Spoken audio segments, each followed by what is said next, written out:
Hello बच्चों, क्या हाल चाल। आशा करता हूँ आप सभी लोग बहुत बढ़िया होंगे, है ना। तो आप जैसा कि आप सभी लोग जानते हैं हमारा कौन सा चैप्टर चल रहा था, 11th केमिस्ट्री का चैप्टर नंबर 2 चल रहा था, है ना। क्या चल रहा था? 11th केमिस्ट्री का चैप्टर नंबर 2 क्या नाम है? एटॉमिक स्ट्रक्चर चल रहा है, ठीक है। क्या चल रहा है? एटॉमिक स्ट्रक्चर चल रहा है। एटॉमिक स्ट्रक्चर, ठीक है। तो कल अपन ने कहा बात कर लिया था, कल अपन ने बात कर लिया था बोर के परमाणु मॉडल तक अपन ने बात कर लिया था, है ना। बोर का मॉडल तक बात कर लिया था, ठीक है। उसने सबसे मेन बात क्या बोली थी? उसने सबसे मेन बात ये बोली थी, है ना। उसने सबसे मेन बात ये बोली थी कि जो इलेक्ट्रॉन है वो किसी भी वृत्ताकार कक्षा में चक्कर नहीं लगाता, वो सिर्फ और सिर्फ निश्चित वृत्ताकार कक्षा में चक्कर लगाता है। क्या लगाता है? चक्कर लगाता है, ठीक है। चक्कर लगाता है, ठीक है। ये बात बोली थी उसने, क्या बोली थी? निश्चित वृत्ताकार कक्षा में चक्कर लगाता है, ठीक है। और उस कक्षा की हर कक्षा की है ना अलग अलग निश्चित हर कक्षा की अलग अलग निश्चित ऊर्जाएं होती है। क्या होती है? ऊर्जाएं होती है, ठीक है। और इस ऊर्जा को इस ऊर्जा को अपन ने कल क्या देखा था? इस ऊर्जा को अपन ने कल क्या बताया था कि ये ऊर्जा n का h/2 पाई का पूर्ण गुणज होगा करके इसने बोला था। बोर भैया ने बोला, इसने बोला था, बोर भैया ने बोला, है ना। किसका गुणज होता है? n का गुणज होता है, ठीक है। मतलब सॉरी 2h/2 पाई का पूर्ण गुणज होता है। क्या होता है? पूर्ण गुणज होता है। ये इसकी ऊर्जाएं, है ना। ठीक है। और ये ऊर्जाएं किसके बराबर होती है? कोणीय संवेग के बराबर होती है। किसके बराबर होती है? कोणीय संवेग। कोणीय संवेग क्या लिखे थे? अगर कोई आवेश जैसा इलेक्ट्रॉन है वृत्तीय पथ पे गति कर रही है तो उसका कोणीय संवेग बराबर होता है mv × r, ठीक है। यानी कोणीय संवेग L बराबर है mv × r, ठीक है। इसको याद रखना। यानी कि मैं इसको डायरेक्ट क्या लिख सकता हूं? mv r n h/2 पाई। ऐसा लिख सकता हूं? जी हाँ, बिल्कुल सब लिख सकते हो, है ना। ये सब कल तक अपन ने बात कर लिया था, है ना। बात सही है, बिल्कुल, ठीक है। आज अपन क्या करने वाले हैं? आज अपन बात करने वाले हैं कि बीच में कौन होता है? परमाणु के नाभिक होता है ना। उसके बाद पहला कक्षा, फिर उसके बाद दूसरा कक्षा, फिर उसके बाद थोड़ा सा बेकार हो गया है, फिर उसके बाद आता है तीसरा कक्षा, फिर चौथा, पांचवा, ऐसा आता है, ठीक है। अब देखो इसका त्रिज्या कितनी होगी? इसकी त्रिज्या r1, इसकी त्रिज्या r2, इसकी त्रिज्या कितनी होगी? r3 होगी। बात सही है, ठीक है। इस वाले कक्षा में यानी n बराबर 1 है, ये कक्षा क्या है? n बराबर 1 है। इस कक्षा में जो इलेक्ट्रॉन गति करेगा यानी कि वेग जो होगा वो क्या होगा? v1 होगा, है ना। इसमें क्या होगा? इलेक्ट्रॉन का v2 होगा। इसमें क्या होगा? इलेक्ट्रॉन का वेग v3 होगा। बात सही है? सही सर, बिल्कुल बात सही है ना। सभी में अलग अलग होगा क्योंकि उस पर बल अलग अलग रहे, नाभिक का बल सब में अलग अलग रहे, है ना। ठीक है, ठीक है। अब इसका कोणीय संवेग अलग होगा L1, इसका कोणीय संवेग L2, इसका कोणीय संवेग L3। क्यों? क्योंकि अपने पास V और R दोनों निश्चित नहीं है। हर एक कक्षा में इलेक्ट्रॉनों का वेग अलग अलग है। इसमें भी अलग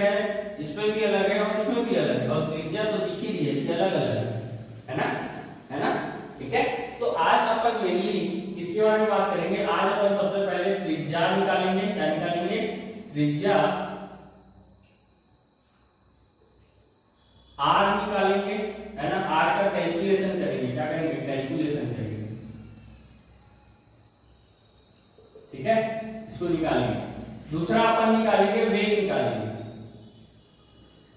कक्षा में, कोई भी कक्षा है, कक्षा में इलेक्ट्रॉन का वेग, ठीक है, वेग v, ठीक है, इसका भी कैलकुलेशन करेंगे, ठीक है, और कक्षा की ऊर्जा, कक्षा की ऊर्जा ये भी देखेंगे, ठीक है, इसका भी कैलकुलेशन, ठीक है, ठीक है। आज मेनली अपन इन 3 टॉपिक को देखेंगे और बहुत ही जबरदस्त देखेंगे, ठीक है। चल शुरू करें। कहां से शुरू करें? पहले त्रिज्या निकाल लेते हैं, है ना,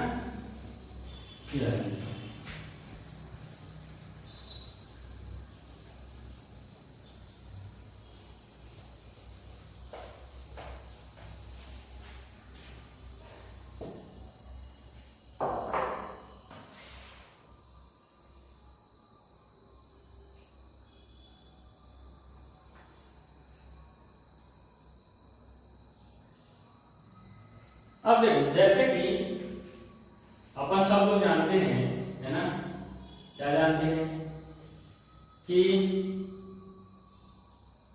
ये जो कोई परमाणु है ना, उसके नाभिक में क्या होता है, प्रोटॉन, क्या होता है, प्रोटॉन, ठीक है, और सभी के सभी प्रोटॉन कहाँ पे उपस्थित होते हैं, नाभिक में उपस्थित होते हैं, पहली बात, ठीक है।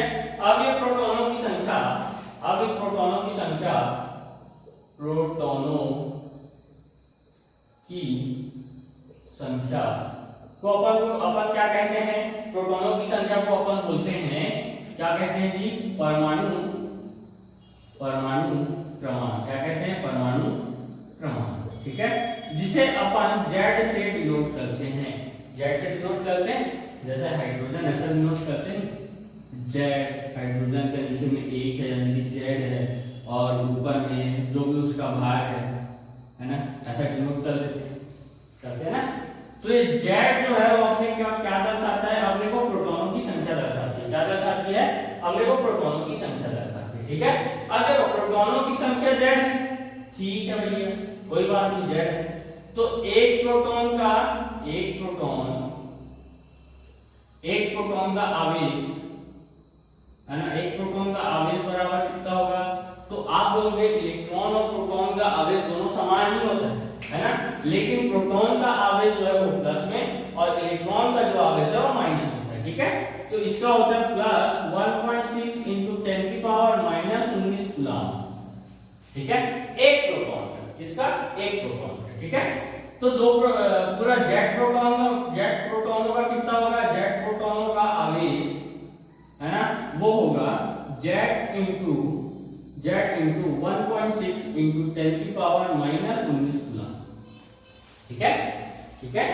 अब देखो इसको अपन बोलते हैं E, क्या बोलते हैं, E, E इसलिए बोलते हैं क्योंकि अगर अपन इलेक्ट्रॉन के आवेश को अगर प्लस कर दें तो अपने को Z का प्रोटॉन का आवेश प्राप्त हो जाता है ना, इसलिए अपने को इसको डिनोट करते हैं E से, प्लस E, है ना।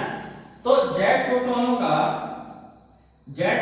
का आवेश क्या हो जाता है, Z इंटू E, क्या हो जाता है, Z इंटू E, है ना।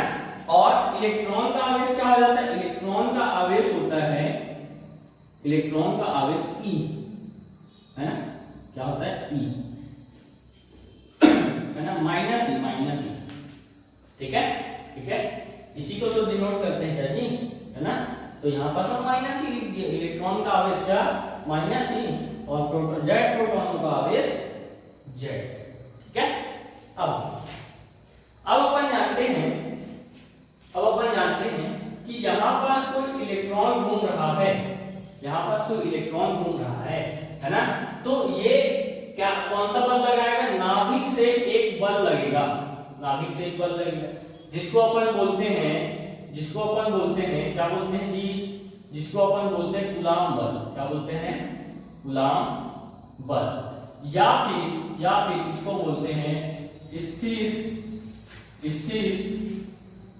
वैद्युत बल, क्या कहते हैं, स्थिर वैद्युत बल, क्या कहते हैं, स्थिर वैद्युत, है ना।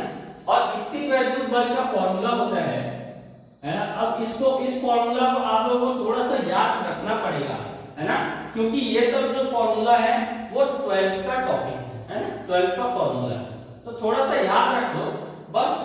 मैं आपको यही गुजारिश करूंगा कि याद कर सको, है ना, ठीक है। अब स्थिर वैद्युत बल यानी कि Fe इलेक्ट्रोस्टैटिक फोर्स बराबर होता है K Q1 Q2 upon R², ठीक है।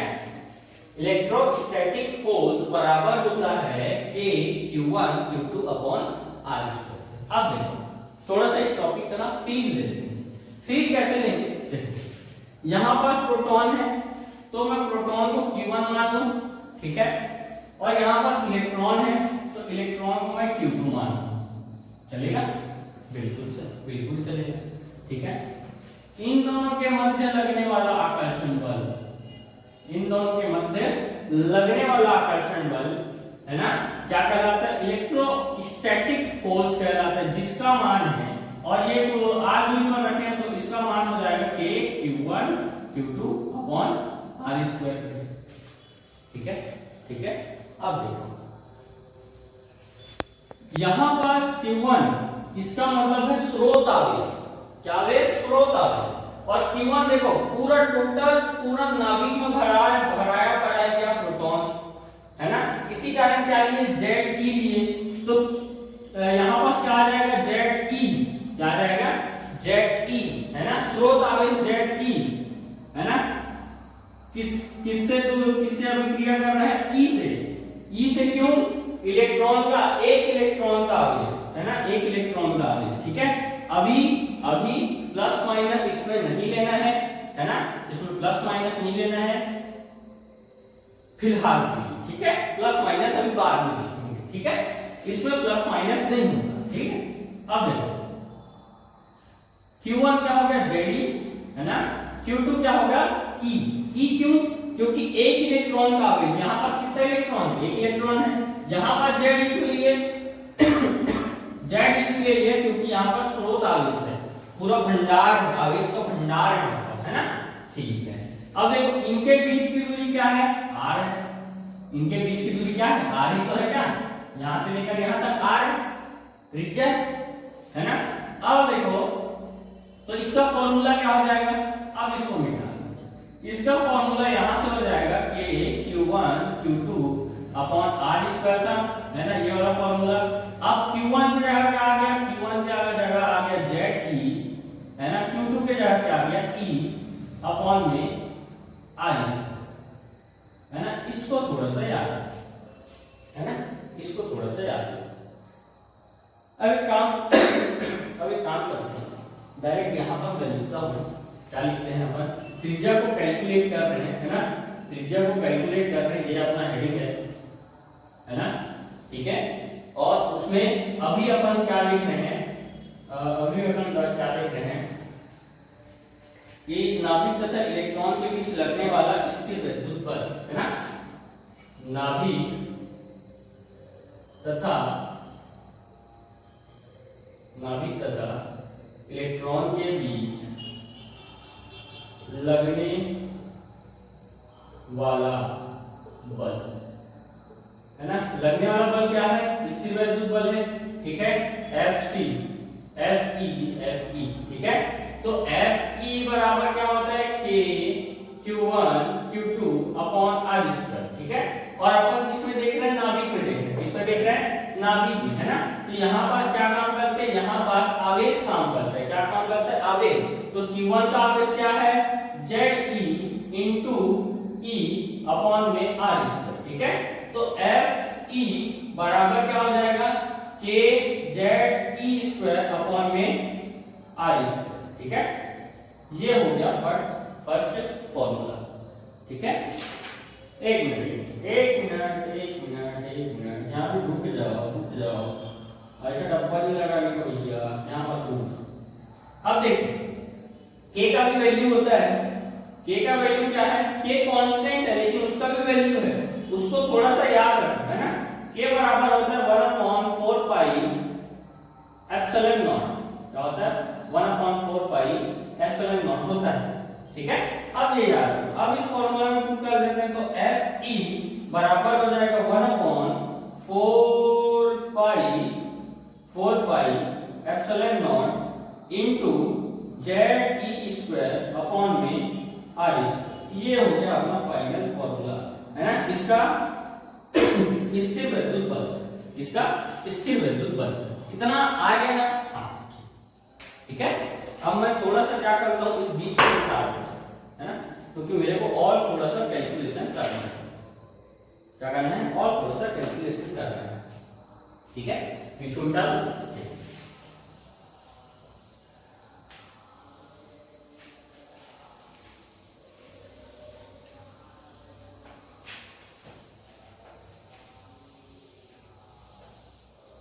अब देखो थोड़ा सा ध्यान से समझना, है ना, थोड़ा सा ध्यान से क्या समझना कि ये समझो, मैं क्या बता रहा हूं कि अगर ठीक है, अगर कोई वस्तु या कोई कण, है ना, यहाँ कोई कण वृत्तीय क्या बोलते हैं, वृत्ताकार कक्षा में क्या करती है, गति करती है ना, तो उस पर अंदर की ओर एक बल लगता है ना, अंदर की ओर बल लगता है। अभी मैं आवेश की बात नहीं कर रहा हूं, है ना, मैं आवेश की बात नहीं कर रहा हूं। जब आवेश रहेगा तो वहां पास ये बल लगेगा, है ना, क्या रहेगा, जब आवेश रहेगा तब यहां पास ये बल लगेगा, है ना। जब मैं कोई आवेश नहीं लेता हूं, है ना, और वहां पास कोई चीज जो वृत्ताकार पथ में गति कर रही होती है ना, तब उस पर एक क्या बोलते हैं, एक फोर्स अप्लाई होता है जिसका नाम है अभिकेंद्रीय बल। क्या नाम है, अभिकेंद्रीय बल। क्या नाम है, अभिकेंद्रीय बल, ठीक है। क्या नाम है जी, अभिकेंद्रीय बल, ठीक है, ठीक है। अरे भैया मैं ऐसे इसको मान के चलो रस्सी और ऐसा गोल से घुमा रहा हूं, है ना, तो ये जो ढक्कन है इसका तो वृत्ताकार पथ में काम कर रहा है, और मैं इसको रस्सी से टाइट पकड़ के बांधा हूं, है ना, टाइट पकड़ के बांधा तो वृत्ताकार में गति कर रही है, और जो रस्सी पर जो तनाव आ रहा है वही तनाव क्या है, मतलब उस रस्सी से मैं खींच रहा हूं, यानी कि आकर्षण बल लगा रहा हूं, है ना, तो वो किसके बराबर होगा, अभिकेंद्रीय बल के बराबर होगा, है ना, ठीक है।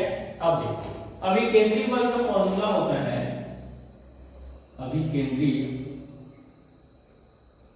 बल बराबर होता है mv² अपॉन r। क्या होता है, mv² अपॉन r, ठीक है। ये भी तो कोई कण है ना भैया, इलेक्ट्रॉन भी तो कोई कण है ना, मानते हो नहीं मानते, इलेक्ट्रॉन भी तो कोई कण है, अंदर में कोई ना कोई तो खींच रहा है। तो मैं इन दोनों को क्या कर सकता हूं, इन दोनों को मैं क्या कर सकता हूं, बताओ, इन दोनों को मैं क्या बोल सकता हूं, इन दोनों को मैं बराबर कर सकता हूं। क्यों बराबर कर सकता हूं, क्योंकि इलेक्ट्रॉन भी कोई ना कोई कण है ना, वो कोई ना कोई कण है। अब इसको याद रखो और इसको भी याद रखो, आप लोग को याद करना पड़ेगा, है ना। इसके बारे में बहुत अच्छे से पढ़ोगे, आपके फिजिक्स के चैप्टर 4 या 5 में है आई थिंक, है ना, 4 या 5 में बहुत अच्छे से पढ़ोगे, लेकिन अभी फिलहाल के लिए याद रखो, है ना। जो कण है, जो भी कण है अपने पास इलेक्ट्रॉन का, ठीक है, उसको एक वृत्ताकार पथ में अगर घुमाते हैं और अंदर की ओर जो बल लगता है वो अभिकेंद्रीय बल के बराबर होता है ना, इसके बराबर होता है, अभिकेंद्रीय बल के बराबर होता है। और इधर भी इलेक्ट्रॉन है, इधर भी इलेक्ट्रॉन था, है ना, और बीच में क्या प्रोटॉन है, तो अंदर की ओर आकर्षण बल लग रहा है, और ये क्या है, वृत्ताकार पथ पर काम कर रहे हैं, है ना, और इसकी त्रिज्या भी r है ना। और इलेक्ट्रॉन भी तो कोई ना कोई कण है भैया, इसीलिए इसको मैं क्या बोल सकता हूँ, अभिकेंद्रीय बल और क्या बोलते हैं, इलेक्ट्रोस्टैटिक्स फोर्स दोनों क्या हो सकते हैं, बराबर हो सकते हैं, ठीक है। तो यहाँ पर चूंकि वी नो दैट, हम जानते हैं कि, हम क्या जानते हैं, हम जानते हैं कि इलेक्ट्रोस्टैटिक्स फोर्स बराबर होता है, इसको इंग्लिश में बोलते हैं सेंट्रीफ्यूगल फोर्स। क्या बोलते हैं? नहीं, सेंट्रीफ्यूगल फोर्स नहीं बोलते, इसको बोलते हैं सेंट्रीफ्यूगल और केंद्रीय बल।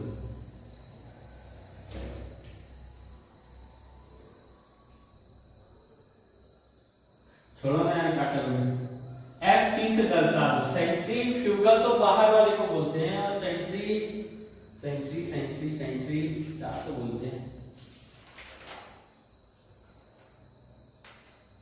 चलो सेंट्री बात है इलेक्ट्रोस्टैटिक फोर्स, यानी कि क्या बोलते हैं इसको, क्या बोलते हैं, हाँ, स्थिर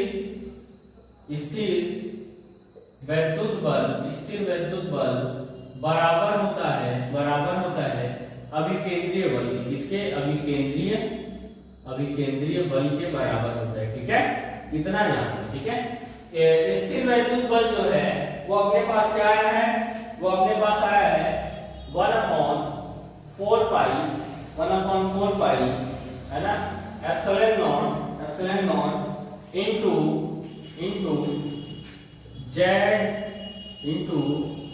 ZE स्क्वायर अपॉन में R स्क्वायर। ठीक है, ZE स्क्वायर अपॉन में R स्क्वायर।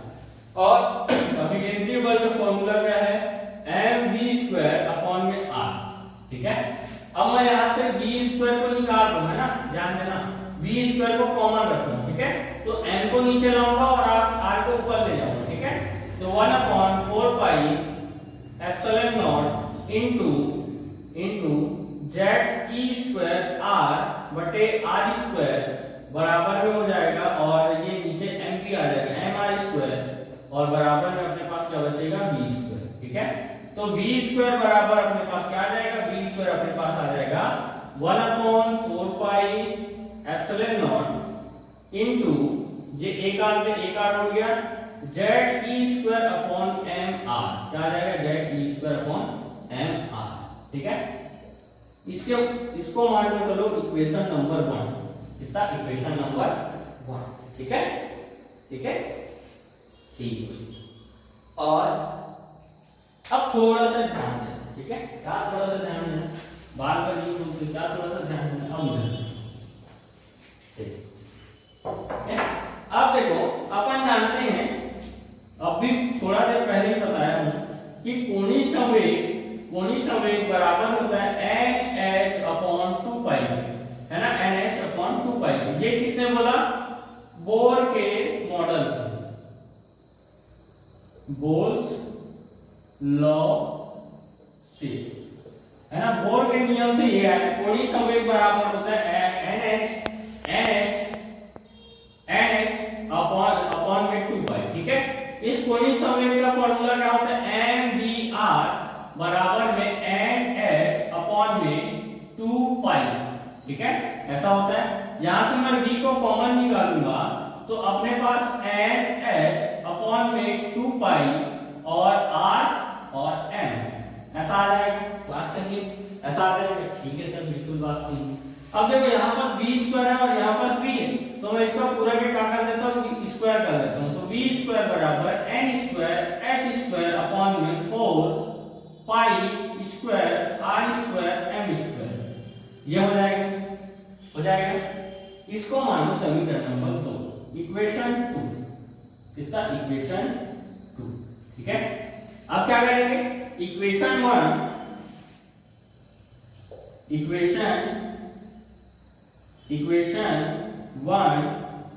And equation 2। ठीक है, इक्वेशन 1 एंड इक्वेशन 2 से क्या होगा, इसको और इसको अपन बराबर कर देंगे। तो यहां पास मैं इसको ऐसा लिखूं, चलेगा, ZE स्क्वायर अपॉन में mr 4 पाई एप्सिलॉन नॉट बराबर होगा, क्या थोड़ा सा बड़ा हो जा रहा था, इसे कॉम्पैक्ट करके लिख दिया।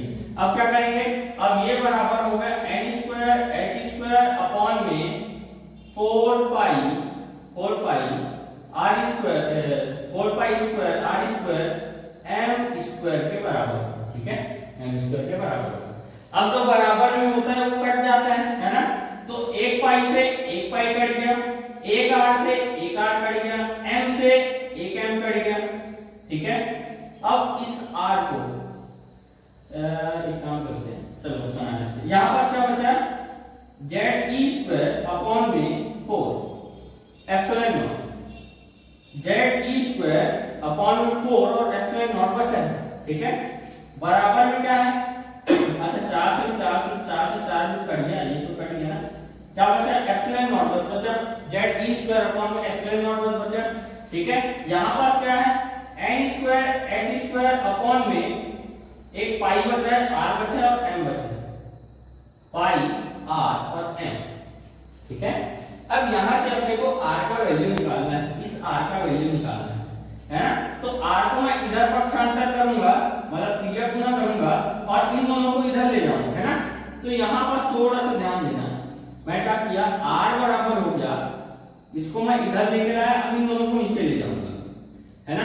तो पाई और एम है नीचे में, ठीक है, इन दोनों को नीचे ले गया तो जेड ई स्क्वायर, ठीक है, इसको ऊपर लाऊंगा तो एन स्क्वायर एच स्क्वायर और एप्सिलॉन नॉट, ये आ गया अपना फॉर्मूला, ये आ गया क्या फॉर्मूला, ठीक है। यही क्या है, यही क्या है, कक्षाओं की त्रिज्या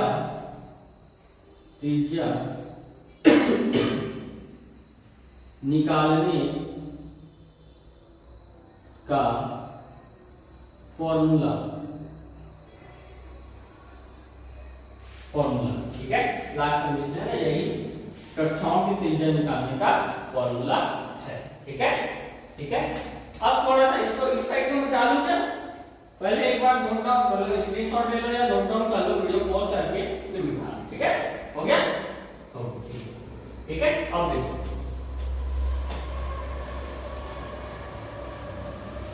अब इस फॉर्मूला की अपने को थोड़ा सा जरूरत पड़ने वाला है, इसलिए मैं इसको ना इस ऊपर कोने में लिख लेता हूं, ठीक है। r बराबर है n square h square epsilon not upon में m पाई जेड ई स्क्वायर, ठीक है। ये है, इसको थोड़ा सा मैं बचा के रखूं, है ना, इसका अभी जरूरत पड़ने वाला है, ठीक है।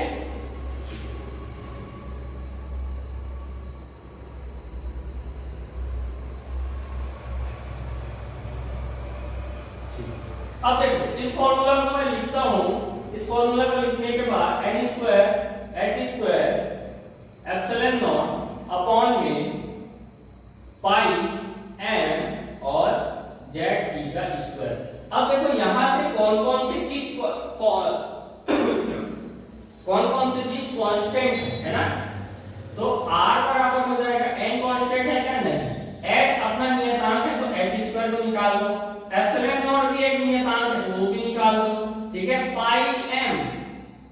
पाई भी नियतांक है और m भी नियतांक है, उसका इलेक्ट्रॉन का द्रव्यमान तो फिक्स है, आवेश भी फिक्स है, तो e स्क्वायर को भी निकाल दो, है ना। बचा क्या अपने पास, n स्क्वायर और z, n स्क्वायर बटे z, ठीक है। और इसका मान होता है, इसका मान होता है 0.053 एंगस्ट्रॉम, क्या होता है 0.53 एंगस्ट्रॉम, है ना। तो r बराबर अपने पास आ गया 0.53 इनटू n स्क्वायर अपॉन में z, ये हो गया अपना फाइनल फॉर्मूला, है ना, फाइनल फॉर्मूला।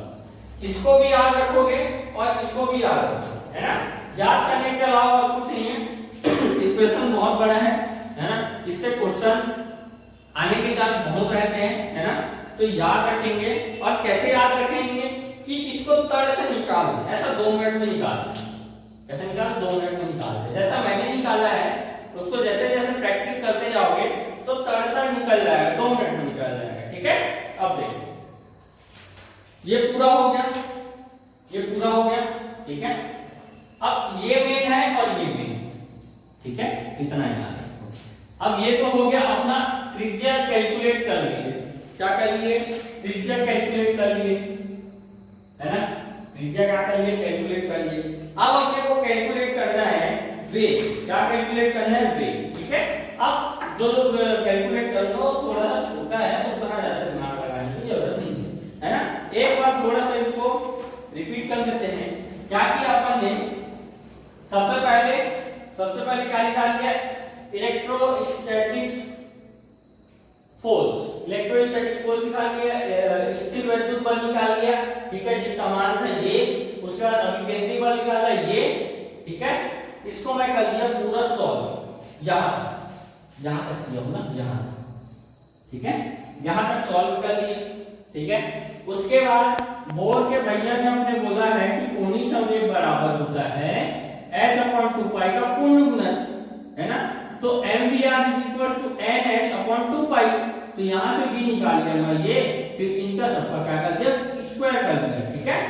अब ये इक्वेशन 1 और इक्वेशन 2 को मैं ज्यों का त्यों रख दिया। यहां से मेरे को थोड़ा बहुत कैलकुलेशन करना पड़ा और यहां से मैं r का मान निकाल दिया, और r का मान निकालने के बाद यहां से जितने भी कांस्टेंट थे उसका मान निकाल लिया और उसको सॉल्व कर दिया, ठीक है। ठीक, अब अपन निकालेंगे वेग। क्या निकालेंगे? वेग, ठीक है। इलेक्ट्रॉन का वेग, इसका वेग इलेक्ट्रॉन का, ठीक है। तो वो फॉर्मूला थोड़ा सा याद रखना पड़ेगा अपने को, वैसे तो याद ही होता है, 2-4 बार बोल लो याद हो जाएगा। चलिए,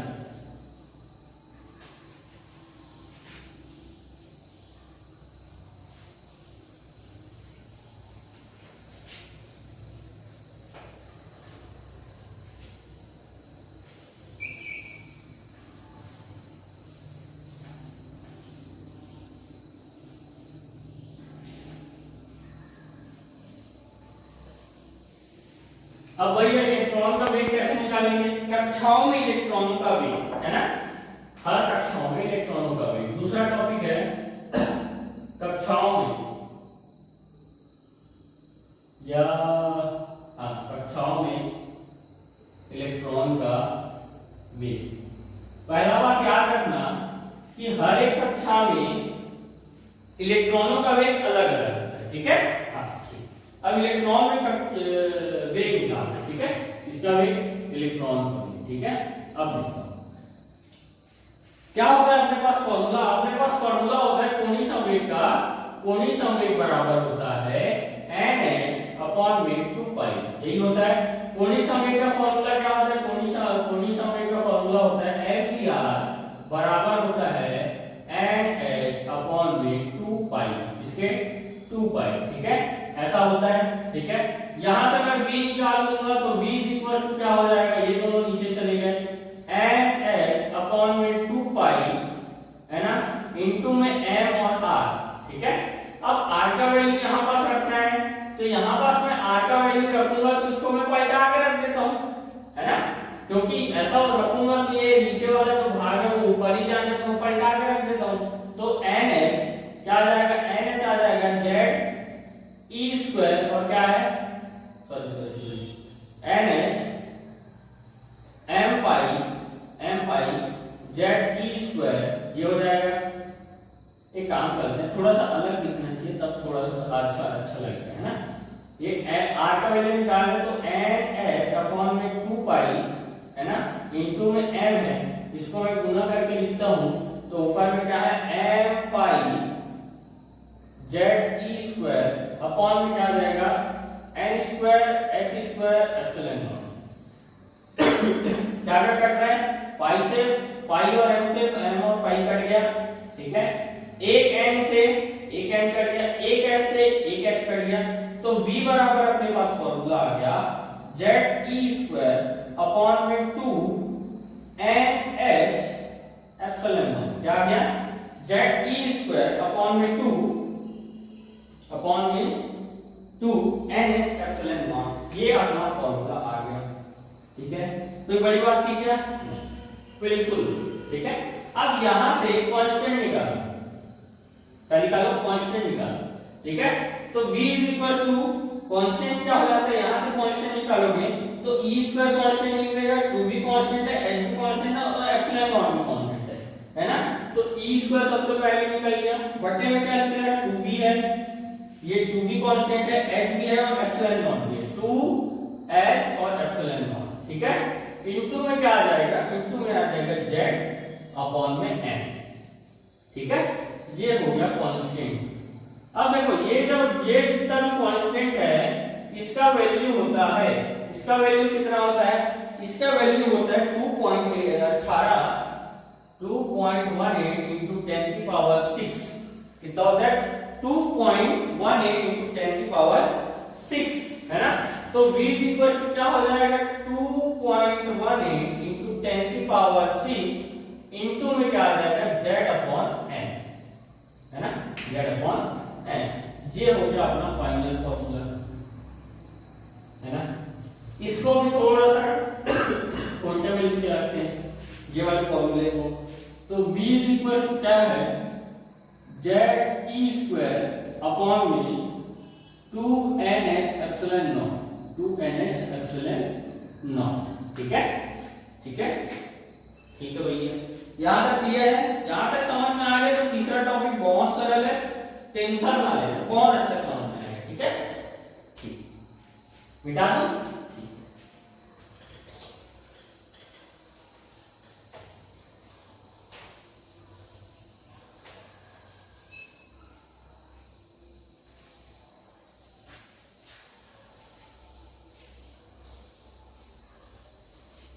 अब अपन बात करने वाले हैं इलेक्ट्रॉनों के कक्षाओं में ऊर्जा, इलेक्ट्रॉनों की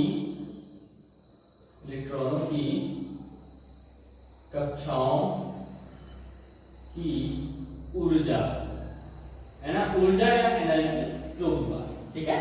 अब इसके बारे में मैं आपको एक बात बताना चाहूंगा, है ना, कि इसमें जो ऊर्जा है, इसमें जो ऊर्जा है वो किस पे डिपेंड करेगी, इलेक्ट्रॉनों के ऊपर डिपेंड करेगी। इलेक्ट्रॉनों के ऊपर क्यों डिपेंड करेगी, या अपन ऐसा डायरेक्ट भी बोल सकते हैं कि इलेक्ट्रॉनों के ऊर्जा से अपन इसकी ऊर्जा निकाल सकते हैं, है ना। ये अपना नाभिक हो गया, थोड़ा सा फील ले लो, ये अपना नाभिक हो गया, यहाँ पास क्या कौन है, इलेक्ट्रॉन है, कौन है, इलेक्ट्रॉन। अब ये जो इलेक्ट्रॉन है इसकी गतिज ऊर्जा, कौन सी ऊर्जा, गतिज ऊर्जा, है ना, और दूसरी इसकी स्थितिज ऊर्जा, स्थितिज ऊर्जा, है ना। यही दोनों अपने को बताएंगे कि अपना इस कक्षा का टोटल ऊर्जा कितना है, टोटल ऊर्जा कितना है, टोटल एनर्जी कितना है ना, टोटल ऊर्जा कितना है, ये अपने को गतिज ऊर्जा और स्थितिज ऊर्जा किसकी, इलेक्ट्रॉन, यही बताएगी, ठीक है। तो मैं क्या डायरेक्ट बोल सकता हूं, क्या डायरेक्ट बोल सकता हूं क्या कि इसकी ऊर्जा यानी इलेक्ट्रॉन की कक्षाओं की ऊर्जा, है ना, यानी कि टोटल ऊर्जा, इसको मैं टोटल ऊर्जा बोलूंगा ना, ठीक है। ये बराबर होगा गतिज ऊर्जा, गतिज ऊर्जा प्लस स्थितिज ऊर्जा के, स्थितिज ऊर्जा की, ठीक है। यहां पर भी थोड़ा बहुत 12th का कॉन्सेप्ट है, बस थोड़ा सा याद रखना, ठीक है। इस स्थितिज ऊर्जा को थोड़ा सा याद रखना, ये 12th का कॉन्सेप्ट है, ठीक है, ठीक है। अब देखो ऐसा बोल सकता हूं, नहीं बोल सकता, क्यों बोल सकते हो सर, ये बताओ। क्योंकि इलेक्ट्रॉन कहाँ एग्जिस्ट करता है, इलेक्ट्रॉन कक्षा पे एग्जिस्ट करता है ना, कक्षा पे वो उपस्थित है ना, और कक्षा पे उपस्थित है तो कक्षा क्या क्या झेल रहा है, गतिज ऊर्जा झेल रहा है और इसकी स्थितिज ऊर्जा झेल रहा है, क्यों झेल रहा है, और कुछ झेल रहा है, तो वो दोनों क्या होंगे, बराबर है। जैसे कि मैं बोला एक आदमी है ना, एक आदमी, ये एक आदमी, ठीक है, ये एक आदमी है ना। अब इसमें अब ये इतना ताकतवर है कि ये 100 किलो उठा सकता है, 100 किलो अपने कंधे पे उठा सकता है, ठीक है। कितना किलो, 100 किलो, ठीक है। मैं इसको देता हूं, मैं इसके देता हूं 50 किलो का शक्कर का बोरी, है ना, और इसको प्लस और क्या दे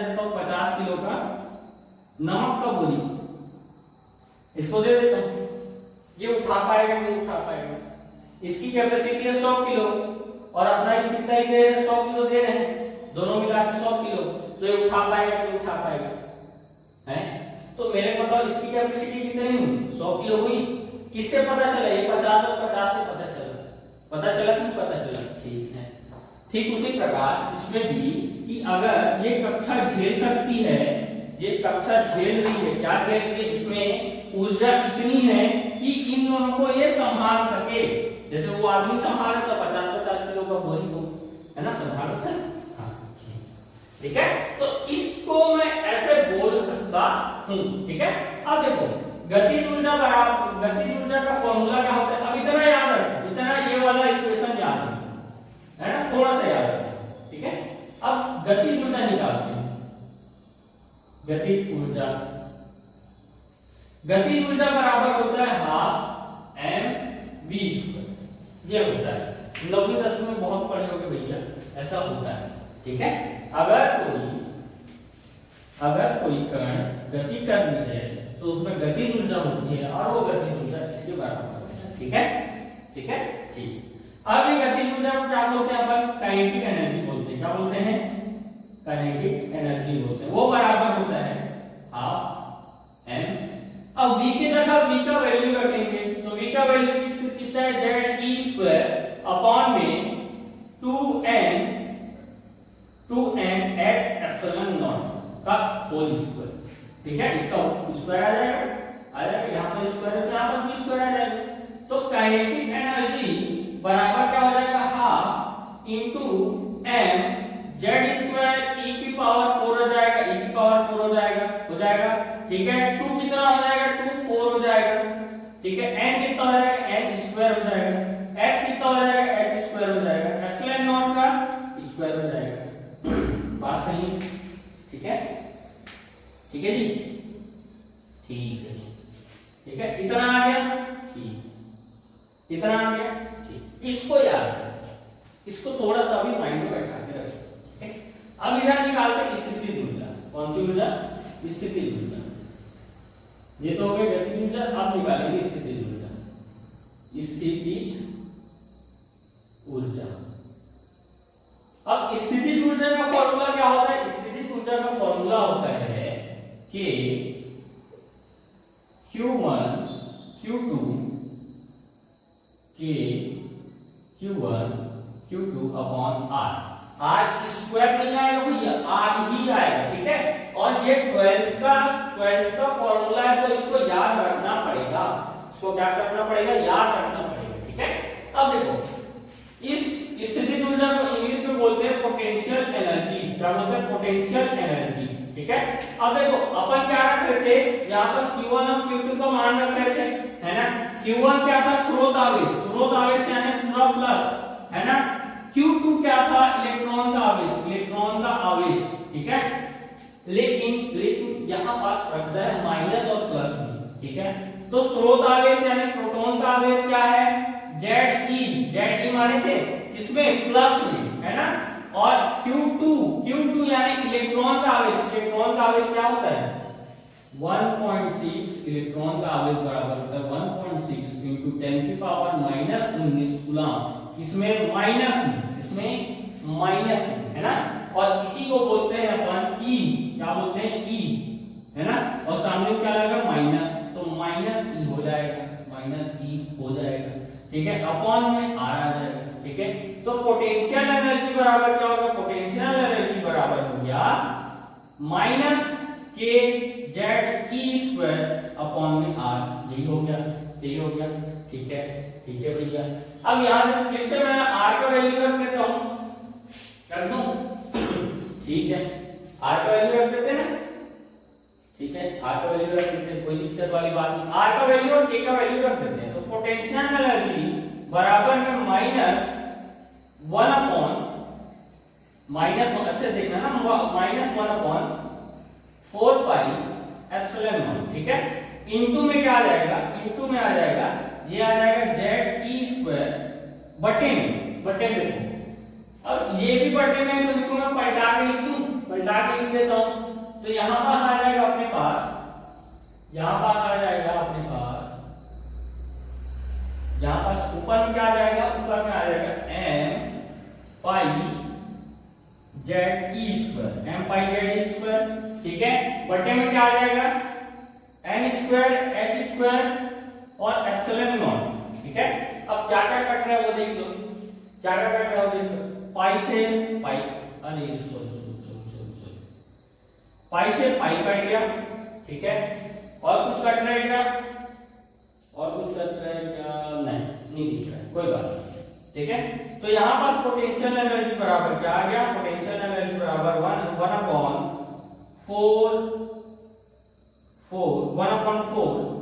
इंटू, इसको बाद में लिखूंगा, देखो ये इसके साथ गुना होंगे क्या बना लेंगे, स्क्वायर, इसीलिए, ठीक है।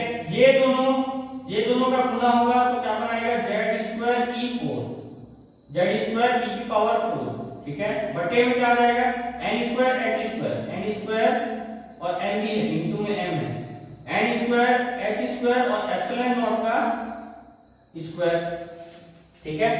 यहाँ तक सही है, ठीक, सही क्या है भैया, है, यहाँ तक ऐसा ही है, ठीक है। अब देखो इसको मिटाई देता हूँ,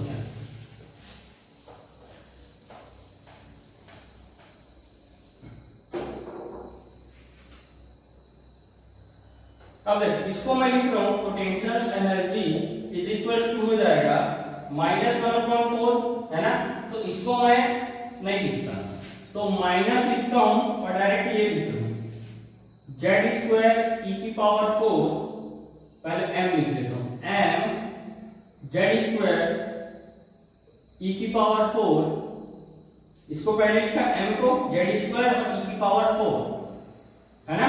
अब नीचे में ये लिख रहा हूं, नीचे में पहले 4 है तो 4 और क्या है, n स्क्वायर h स्क्वायर और एप्सिलॉन नॉट का स्क्वायर, एप्सिलॉन नॉट का स्क्वायर, ठीक है।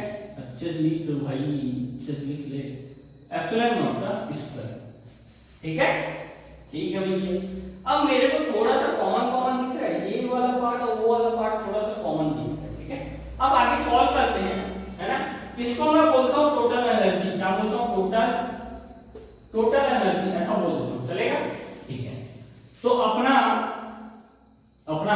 ये तो फॉर्मूला हो गया ना, ये हो गया इक्वेशन नंबर 1, है ना, और ये हो गया इक्वेशन नंबर 2, ठीक है, ठीक है। अब टोटल एनर्जी बराबर होता है, क्योंकि टोटल एनर्जी बराबर होता है पोटेंशियल एनर्जी या काइनेटिक एनर्जी, पहले काइनेटिक एनर्जी है, kinetic energy plus potential energy, ठीक है, kinetic energy plus potential energy, ठीक है। तो टोटल एनर्जी बराबर क्या हो जाएगा, टोटल एनर्जी बराबर हो जाएगा, काइनेटिक एनर्जी कितना है 1/2 इंटू में, अच्छा देखो m जेड स्क्वायर ई की पावर 4 बटे में 4n स्क्वायर h स्क्वायर और e एप्सिलॉन नॉट का स्क्वायर, ठीक है। अब यहां पास प्लस, लेकिन ये किस में माइनस में, तो इधर माइनस लगा देंगे, चलेगा, ठीक है। बाद में करेंगे उसको प्लस माइनस, ठीक है। अभी देखो, ठीक है। अब देखो यहां पास m जेड स्क्वायर ई की पावर 4 बटे में क्या आ गया 4n square h square epsilon naught का होल स्क्वायर, ठीक है, ठीक है भैया। अब देखो यहां पास ये वाला पार्ट और ये वाला पार्ट, ये माइनस को थोड़ा सा इधर लिख लेता हूं, ये वाला पार्ट और ये वाला पार्ट मेरे के बराबर दिख रहा है, ठीक है। तो इन दोनों को मैं मान लेता हूं x, क्या मान लेता हूं x माना, क्या माना x माना, ठीक है, ठीक है। अब देखो पोटेंशियल एनर्जी बराबर क्या आ जाएगा, हाफ इंटू x प्लस में क्या आ जाएगा x, सॉरी यहां पर माइनस है ना, हाँ माइनस और प्लस क्या हो जाएगा, माइनस हो जाएगा, है ना, और इधर आ जाएगा x आ जाएगा, ठीक है।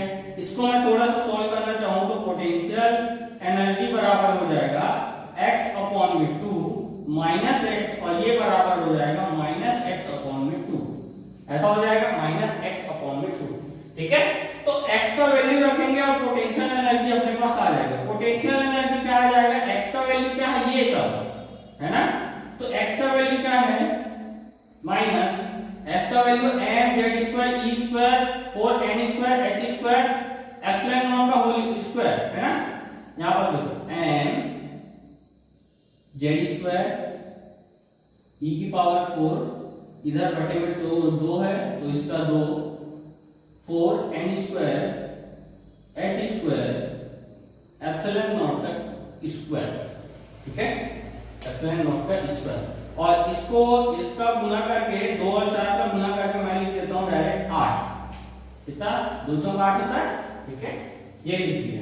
तो ये अपना आ गया potential energy, sorry potential energy, total energy अपने पास कितना आ गया, माइनस का m z स्क्वायर e की power 4 8 n square h square epsilon naught का स्क्वायर, ठीक है। ये है मेन फॉर्मूला है ना। अब इसी पे बेस क्वेश्चन करेंगे, आज नहीं कल करेंगे। और एक चीज और बता दूं, एक छोटी सी चीज है ना, एक छोटी सी चीज, उसके बाद वीडियो को अंत करते हैं, है ना, उसके बाद वीडियो को अंत करते हैं। अब यहां बात का मैं इधर लिख रहा हूं, ठीक है। अब देखो टोटल एनर्जी बराबर होता है minus m z square e की पावर 4 बटे में 8 n square h square epsilon naught का स्क्वायर, ठीक है। अब इसमें से कांस्टेंट क्या क्या दिख रहा है, तो कांस्टेंट दिख रहा है m e 8 h और ये एप्सिलॉन नॉट, ठीक है। तो m e की पावर 4 बटे में 8 h स्क्वायर एप्सिलॉन नॉट का स्क्वायर, ठीक है। ये कॉमन दिख रहा है, मतलब कांस्टेंट दिख रहा है। फिर इनटू में क्या आ जाएगा, z का होल स्क्वायर बटे में n का स्क्वायर, ठीक है, z का स्क्वायर और n का स्क्वायर। ये सामने में माइनस है ना, तो यहां पर मैं माइनस लगा देता हूं, ठीक है, ये माइनस, ठीक है। अब इसकी वैल्यू होती है 13.6, कितनी, आई थिंक हाँ 13.6। याद रखो, अगर कुछ ऊपर नीचे हुआ तो मैं बता दूंगा, ठीक है, कल के वीडियो में, ठीक है, कल के लेक्चर में 13.6 होता है। तो टोटल एनर्जी बराबर अपने पास क्या आ गया, टोटल एनर्जी बराबर अपने पास आ गया, टोटल एनर्जी अब बराबर अपने पास आ गया, क्या आ गया 13.6 इंटू जेड स्क्वायर, माइनस है ना, माइनस का जेड स्क्वायर और एन स्क्वायर। ये अपना हो गया सेकंड फॉर्मूला, है ना, इसका ऊर्जा का अपना सेकंड फॉर्मूला हो गया, ठीक है। यहां तक बात क्लियर है, एकदम जबरदस्त, ठीक है। और कुछ, ठीक है भैया, आज का लेक्चर थोड़ा लंबा हो गया है, एक मिनट ना, मैं थोड़ा सा भी चेक कर लेता हूँ।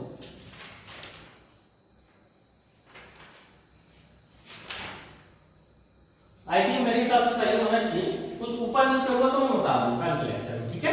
ये 13.6, हाँ 13.6 है यार, यही मान, ठीक है, यही है, ठीक है। तो आशा करता हूँ यहाँ तक बहुत अच्छे से समझ में आया होगा, है ना। इसको अच्छे से रिवाइज करना, अच्छे से प्रैक्टिस करना।